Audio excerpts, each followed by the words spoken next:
Venezuela తాత్కాలిక అధ్యక్షురాలు Delcy Rodrigues పై president Trump గట్టిగా హెచ్చరించారు. తమ మాట వినకుంటే భారీ మూల్యం చెల్లించుకోవాల్సి వస్తుందన్నారు. ఓ మీడియా మ్యాగజైన్ కు ఇచ్చిన ఇంటర్వ్యూలో ట్రంప్ ఈ వ్యాఖ్యలు చేశారు. నికోలస్ మదురాను అమెరికా నిర్బంధించడంతో ఉపాధ్యక్షురాలిగా ఉన్న డెల్సీ తాత్కాలిక అధ్యక్షురాలిగా బాధ్యతలు చేపట్టిన సంగతి తెలిసిందే. అధ్యక్ష బాధ్యతలు చేపట్టిన అనంతరం ఆమె అమెరికా చర్యలను విమర్శించారు.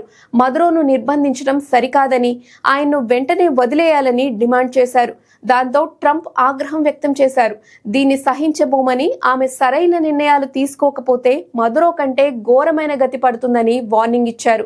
వెనిజువెలాపై అమెరికా కంట్రోల్ ని ఆమె అంగీకరించాల్సిందే. అప్పుడే ఆ దేశాన్ని మేము పునర్నిర్మించగలం. మేం కోరుకున్నది ఆమె చేస్తే వెనిజువెలాలో మా బలగాలను మోహరించబోమని ట్రంప్ హెచ్చరించారు. మరోవైపు వెనిజువెలాతో కలిసి పనిచేసేందుకు అమెరికా ప్రభుత్వానికి డెల్సీ ఆహ్వానం పంపించారు.